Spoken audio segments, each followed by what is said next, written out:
कक्षा 9 के लिए अध्याय 1 संख्या पद्धति के बारे में पढ़ेंगे।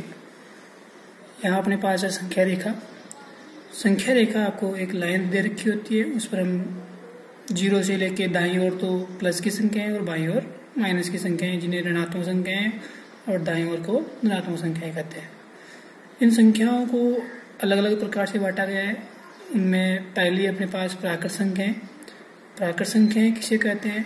प्राकृत संख्या वो संख्या होती है जिसका संख्या समूह है 1, 2, 3, 4 से लेकर कहाँ तक अनंत तक की संख्याएं क्या कहलाती है? प्राकृत संख्याएं कहलाती है। इसे n से प्रकट करते हैं या n से प्रदर्शित करते हैं। इसी के प्रकार प्राकृत संख्याएं अपने पास 1 से लेकर कहाँ तक होती है? अनंत तक। वो भी कौन सी संख्याएं? धनात्मक संख्याएं सभी क्या कहलाती है? प्राकृत संख्याएं कहलाती है। अब बात करते हैं पूर्ण संख्याएं। तो पूर्ण संख्याएं वो होती है यदि प्राकृत संख्याओं में क्या जीरो और यदि जोड़ सम्मिलित कर लिया जाए तो क्या बन जाएगी? पूर्ण संख्याएं बन जाएगी। तो जैसे पूर्ण संख्याओं की परिभाषा क्या हुई अपने पास? संख्या समूह है 0, 1, 2, 3 से लेके कहाँ तक अनंत तक की संख्याएं क्या कहलाती है? पूर्ण संख्याएं कहलाती है। इसे किससे? W से प्रकट करते हैं। तो यहाँ पर हमें पता लगा कि प्राकृत संख्याओं में 1, 2, 3, 4 से लेके अनंत तक था। पूर्ण संख्याओं में कहाँ से कहाँ तक हुआ? 0 से लेके अनंत तक। मतलब सभी धनात्मक संख्याएं किसमें थी? प्राकृत में। और सभी धनात्मक संख्याएं किसमें है? पूर्ण संख्याओं में। प्राकृत और पूर्ण संख्याओं में किसका अंतर होता है? केवल 0 का। 0 आते ही क्या बन जाएगी? पूर्ण संख्याएं। अब बात करते हैं पूर्णांक संख्याएं। पूर्णांक संख्याएं वो होती है जिनमें धनात्मक और ऋणात्मक दोनों संख्याओं को क्या हो जाए? सम्मिलित कर लिया जाए। तो इसकी परिभाषा अपने पास सभी धनात्मक और ऋणात्मक संख्याओं के समूह को पूर्णांक संख्याएं कहते हैं। एग्जाम्पल के तौर पर हमने लिया है कि -4, -3, -2, -1, 0, 1, 2, 3 और 4। ये जो पूर्णांक संख्याएं हमें प्राप्त हुई है वो ही किस पर दर्शाते हैं? हम संख्या रेखा पर दर्शाते हैं। और इस पूर्णांक संख्या को किससे? Z से प्रदर्शित करते हैं। बात करते हैं उसके आगे परिमेय संख्याएं। परिमेय संख्याएं हमने पहले भी पढ़ी थी। वो होती है कि यदि किसी संख्याओं को P/Q के रूप में लिख दिया जाए और जो इसका P तो होता है अंश और Q होता है हर 0 नहीं होना चाहिए, चाहे माइनस का हो, उससे कोई फर्क नहीं पड़ता। यदि संख्याओं को P/Q के रूप में लिखा जा सके जहाँ P और Q क्या होना चाहिए? पूर्णांक। और पूर्णांक संख्याओं के बारे में बड़े पढ़ा कि क्या होनी चाहिए? धनात्मक और ऋणात्मक होनी चाहिए। और Q क्या नहीं होना चाहिए? 0। यदि 0 हो गया तो वो परिमेय संख्या नहीं है। यदि 0 नहीं है तो क्या है? परिमेय संख्या। एग्जाम्पल के तौर पर हमने देखा कि -25/1 और 12/3 इत्यादि दोनों क्या है अपने पास? परिमेय संख्याएं। आगे बढ़ते हैं, बात करते हैं परिमेय संख्याओं के बाद अभाज्य संख्याएं। अभाज्य संख्याएं क्या होती है? ऐसी संख्याएं जिन्हें केवल और केवल स्वयं और एक के द्वारा ही क्या किया जा सकता है? विभाजित किया जा सकता है। वे संख्या कहलाती है अभाज्य संख्याएं कहलाती है। लेकिन अपने पास यहाँ पर है सहअभाज्य संख्याएं। सह का मतलब होता है 7। अभाज्य का मतलब हमने अपने जस्ट पढ़ा है। तो सहअभाज्य संख्या क्या होती है? परिमेय संख्याएं P/Q के रूप में P और Q का 1 के अतिरिक्त अन्य कोई उभयनिष्ठ गुणनखंड नहीं होता है। इसका मतलब ये हुआ कि P और Q में केवल और केवल 1 का भाग जाना चाहिए। इसके अलावा किसी और संख्या का दोनों में कॉमन भाग नहीं जाना चाहिए, अर्थात 1 के अलावा अन्य संख्याओं का भाग न जाए। सहअभाज्य संख्याएं कहलाती है। आगे बात करते हैं तो दो परिमेय संख्याओं के मध्य अन्य परिमेय संख्याएं कैसे ज्ञात कर सकते हैं? तो इनके बारे में अपने पास है माध्य विधि, जो हमने 8th क्लास में पढ़ा था कि a+b/2। a+b जो है वो यहाँ पर r और s का काम कर रहा है। r क्या है? यहाँ पर प्रथम संख्या है और s क्या है? द्वितीय संख्या। दोनों को जोड़ के 2 का भाग लगा देंगे तो हमें क्या हो जाएगी? जो दी गई परिमेय संख्याएं हैं उनके मध्य की परिमेय संख्या ज्ञात हो जाएगी। तो इस प्रकार हम केवल और केवल एक परिमेय संख्या ज्ञात कर सकते हैं। यदि उन्हीं या कह सकते हैं कि इसी दौरान को वापस दोहराया जाए तो अपने पास अनेक संख्याएं प्राप्त हो सकती है। उदाहरण के तौर पर हमने एक संख्या ली है 3/2 और 2 के मध्य 4 परिमेय संख्याएं ज्ञात करना। तो 3/2 और 2 के मध्य 4 परिमेय संख्याएं क्या हो सकती है अपने पास? तो हल हमने किया, यहाँ r के बराबर तो क्या मान लिया हमने, प्रथम संख्या मान ली, और s के बराबर मान लिया द्वितीय संख्या 2। तो अपने पास माध्य विधि क्या है, r प्लस एस अपॉन 2। तो r प्लस एस, r की वैल्यू 3/2 और s की वैल्यू 2। तो इन दोनों को हमने क्या किया, ऐड किया। ऐड करने के लिए अपने पास 2 के बटे में क्या लगा दिया हमने, 1 लगा दिया है। 1 लगाने के बाद जब ऊपर वाले को देखा तो उसका क्या ले लिया हमने, एलसीएम, और एलसीएम कितना आया इसका, 2 आया है एलसीएम। ये जो 2 था उसके नीचे हमने क्या लगा दिया, 1 लगा दिया है। इसके आगे देखा हमने तो 3, 2 का 2 में भाग लगाया तो 1 बार, 1 को 3 से गुणा किया तो 3, और 1 का भाग 2 में लगाया 2, 2 को 2 से गुणा किया तो 4। ठीक है, यहाँ पर अपने पास हर है तो हर कितना आ गया, 2, और नीचे वाला जैसा है वैसा का वैसा हमने ले लिया। तो ये भिन्न बटा भिन्न के रूप में आ गया है। 3 और 4 कितने हो गए, 7। ठीक है, 7/2/2 बटे में 1। तो ये एक भिन्न कहलाएगी और ये दूसरी वाली भी क्या कहलाएगी, भिन्न कहलाएगी। तो दोनों भिन्नों को यदि आप हल करना चाहते हो तो पहले का अंश और दूसरे का हर, मतलब फर्स्ट और 4 और मध्य पद दोनों का गुणनफल किसके बराबर होगा, आंसर के बराबर। तो यहाँ हमें आंसर कितना प्राप्त हुआ, 3 प्लस 4 बटे में कितना हो गया, 4। तो कितना हो गया अपने पास, 7/4।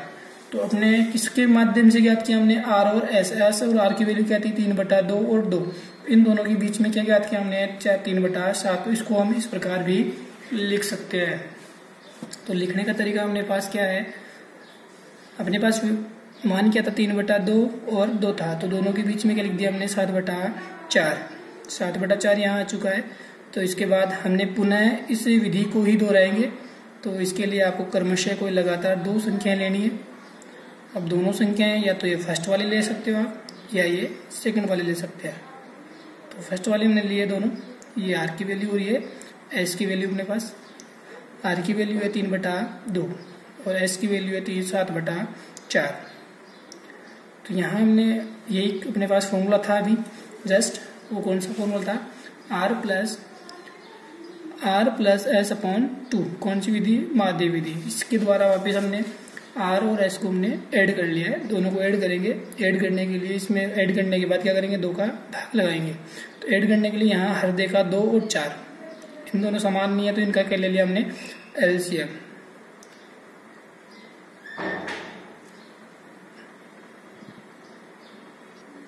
हाँ, तो हमने आगे देखा इसमें 3/2 प्लस 7/4 बटे में कितना आया, 2 का भाग। ये रूल में था अपने पास, r प्लस एस अपॉन 2 के रूल में था ये। तो यहाँ से हमने दोनों का एलसीएम लिया, 2 और 4 का एलसीएम कितना हो गया, 4। 2 का भाग 4 में लगाया तो कितना टाइम, 2 टाइम, 2 बार गया है। 2 को 3 से गुणा करेंगे, 2 × 3 प्लस 4 का भाग 4 में लगाया तो 1 बार, 1 को 7 से गुणा करेंगे तो 7, 3 दूनी 6, 6 और 7 एकम 7, 7।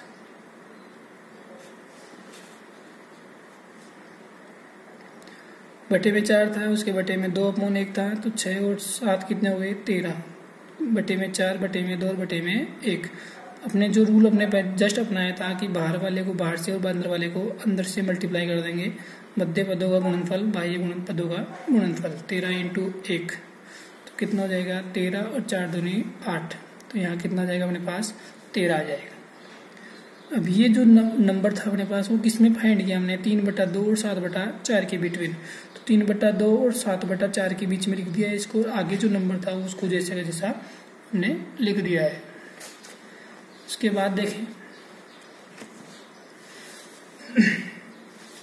तो हमने कितने ज्ञात कर ली, 2 ज्ञात कर लिए। हमें कितनी ज्ञात करनी थी, 4 ज्ञात करनी थी, लेकिन हमने कितनी ज्ञात कर ली, 2 ज्ञात हो चुकी है हमें।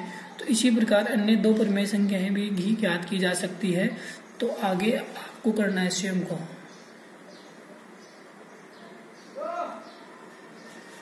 आगे आपको स्वयं करना है इन चीजों को। जो 2 लिए हमने संख्याएं, इसी प्रकार आपको 2 और ज्ञात करनी है, तब जाके कितनी होगी, 4 हो जाएगी। अब अपने पास अभ्यास प्रश्न है। अभ्यास प्रश्न की बात करें तो वो अपने पास 1.1। तो पहला प्रश्न है, 3 और 4 के मध्य 6 परिमेय संख्याएं ज्ञात कीजिए। तो इनके बीच में क्या ज्ञात करनी है हमें, 4 परिमेय संख्याएं ज्ञात करनी है। 4 और 3 के मध्य कितनी, 6 परिमेय संख्याएं ज्ञात करनी है। ज्ञात करने के लिए अपने पास जस्ट अभी विधि अपनाई थी, कौन सी, माध्य विधि। तो उस r plus S upon 2, r की वैल्यू 3 रह जाएगी, 4 s की वैल्यू 4 रह जाएगी, बटे में 2 लगाओगे तो आपको क्या मिल जाएगी इसमें। इसी प्रक्रिया को बार बार दोहराएंगे, जस्ट अभी किया है। इसी प्रकार हमें कितनी याद करनी है, 6 परिमेय संख्याएं याद करनी है। सेकंड क्वेश्चन के बारे में बात करते हैं। तो सेकंड क्वेश्चन अपने पास 3/4 और 4/5 के मध्य कितनी याद करनी है, 5 परिमेय संख्याएं ज्ञात कीजिए। तो यहाँ r की वैल्यू ये रहेगी और s की वैल्यू ये रहेगी। आप s की वैल्यू ये या r की वैल्यू ये या एक दूसरे को आप क्रॉस कर सकते हो, इसमें कोई प्रॉब्लम नहीं होगी, क्योंकि प्लस का है और प्लस के लिए कोई प्रॉब्लम नहीं है। थर्ड क्वेश्चन की बात करते हैं तो कथन सत्य या असत्य कारण देना है। तो पहला प्रश्न आपके पास, प्रत्येक प्राकृत संख्या एक पूर्ण संख्याएं होती है। ये होती है या नहीं होती है, इसके बारे में आप एक बार इसकी परिभाषा पढ़ें आराम से, तो उसमें आपको कंफर्म हो जाएगा। सेकंड बात करते हैं तो प्रत्येक पूर्णांक एक पूर्ण संख्या होती है। प्रत्येक पूर्णांक एक पूर्ण संख्या होती है, इसके बारे में भी आप परिभाषा को ध्यान से देखें और इनको अपना उत्तर कथन के माध्यम से सत्य और असत्य में दे। प्रत्येक परिमेय संख्या एक पूर्ण संख्या होती है, ये आप इसके परिमेय संख्याओं के माध्यम से इनको ज्ञात करने की कोशिश करेंगे। अब आगे का देखते हैं, एक बार वापस दोहरान करता हूँ मैं इसको देखिए, आप रिवाइज कर देता हूँ। अपना अध्याय था संख्या पद्धति। संख्या पद्धति में था अपने पास संख्याओं के बारे में पढ़ना, और संख्याओं के बारे में पढ़ने से पहले हमें संख्याओं का पता होना चाहिए कि संख्याएं कितने प्रकार की होती है। तो संख्या रेखा के लिए हम 5th क्लास से पढ़ते आ रहे हैं। तो यहाँ पर बाईं ओर संख्या में रेखा में क्या होता है बेटा, बाईं ओर तो ऋणात्मक संख्याएं और दाईं ओर धनात्मक संख्याएं होती है, और बीच में क्या होता है, 0। और जो 0 से दाईं ओर है उनको सबको क्या कहते हैं, प्राकृत संख्याएं कहते हैं। और यदि 0 को सम्मिलित कर लिया जाए और दाईं संख्या क्या कहलाती है, पूर्ण संख्याएं कहलाती है। तो प्राकृत संख्याओं में 1 2 3 4 से लेकर कहाँ तक, अनंत तक, और पूर्ण में 1 2 3 4 के अलावा क्या होना चाहिए, 0 भी होना चाहिए। तो क्या कहलाएगी, वो पूर्ण संख्याएं कहलाएगी। और पूर्णांक संख्याओं की बात करें तो पूर्णांक संख्याओं में क्या होता है अपने पास, सभी धनात्मक और ऋणात्मक संख्याओं के समूह को ही क्या कहते हैं, पूर्णांक संख्याएं कहते हैं। मतलब सारी जो भी है अपने पास धनात्मक और ऋणात्मक संख्याएं। पूर्णांक के लिए आपके पास ये होना चाहिए कि बटे में कुछ भी नहीं होना चाहिए। बटे में हो गया तो क्या कहलाएगी, परिमेय संख्याएं। पूर्णांक संख्याओं में केवल क्या होना चाहिए, प्राकृत संख्याएं होनी चाहिए, और प्राकृत संख्याओं के साथ साथ पूर्ण संख्याएं भी हो सकती है, और उनमें प्लस और माइनस की संख्याएं सभी हो सकती है। वो क्या कहलाएगी, पूर्णांक संख्याएं कहलाएगी। और पूर्णांक संख्याएं ही क्या कहलाती है, संख्या रेखा पर प्रदर्शित की जाती है। इसे किसे जेड से प्रदर्शित करते हैं। परिमेय संख्याएं, यदि संख्याओं को p/q के रूप में, p और q क्या होता है, अंश और हर यहाँ क्या नहीं होना चाहिए, 0 नहीं होना चाहिए। और p और q क्या कहलाएगी, पूर्णांक संख्याएं। पूर्णांक संख्याएं क्या कहलाती है, सभी धनात्मक और ऋणात्मक। यहाँ अंश भी और हर भी में माइनस के हो सकते हैं और प्लस के भी हो सकते हैं। आगे बात करते हैं वापिस। तो यहाँ एक अभाज्य संख्या की बात की थी। तो अभाज्य संख्या क्या होती है, वे संख्याएं जिनमें स्वयं और एक के अलावा किसी अन्य संख्या का भाग न जाए, क्या कहलाती है, अभाज्य संख्या। लेकिन यहाँ क्या लिखा हुआ है, स अभाज्य। स अभाज्य मतलब कोई भी एक संख्या का 2 संख्याओं में भाग नहीं जाना चाहिए। तो वो है अपने पास 1 का तो सभी में भाग जाता है, तो इसके अलावा कोई अन्य गुणनखंड मतलब कोई भी संख्या नहीं होनी चाहिए। गुणनखंड का मतलब संख्या होगी अपने पास, और उभयनिष्ठ का मतलब कॉमन कोई भी संख्या को नहीं होनी चाहिए किसके अलावा, 1 के अलावा। तो क्या कहलाएगा, स अभाज्य संख्याएं कहलाएगी। 2 परिमेय संख्याओं के मध्य अन्य परिमेय संख्याएं ज्ञात कैसे करते हैं, माध्य विधि द्वारा। माध्य विधि हमने 8th क्लास में पढ़ी थी, a+b/2 के माध्यम से। तो यहाँ r+s के माध्यम से पढ़ेंगे। r प्रथम पद संख्या है और s द्वितीय संख्या है। बटे में किसका करना है, 2 का भाग लगाना है, r और s को जोड़ के। 3/2 और 2 के मध्य 4 परिमेय संख्याएं ज्ञात करने की बात करते हैं। तो r के बराबर 3/2 ले लिया और s के बराबर 2 ले लिया है हमने। तो माध्य विधि की सहायता से बात करते हैं तो r+s/2 है। तो यहाँ पर r+s मतलब ये वाली जो वैल्यू है वो r+s की है। तो यहाँ आप 2 के बटे में 1 लगा सकते हैं हल करने के लिए, और यहाँ हमने एलसीएम ले लिया कितना, 2, और इसको हल किया तो कितना है अपने पास, 7/2/2/1। तो एक टोटल कितना हो गया, 7/4।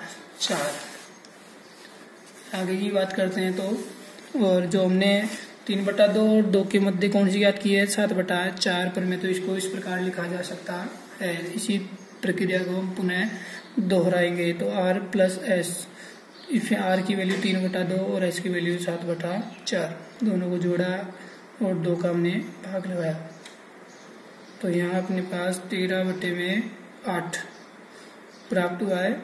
तो इसको हम वापस 3/2 और 7/4 के माध्यम से इसके बीच में ज्ञात किया है, तो इसको बीच में हम नोट कर देंगे। नोट किया तो इसी प्रकार हमने 2 ज्ञात कर ली, तो आपको क्या कितनी ज्ञात करनी है, इसमें 4 ज्ञात करनी थी, तो 4 के माध्यम से हमने 2 ज्ञात कर लिया, 2 आप स्वयं करें। अभ्यास प्रश्न आपको बता दिया गया है, तो इस अभ्यास प्रश्नों को आप करें, कोई प्रॉब्लम हो तो पूछे। Good afternoon, okay bye.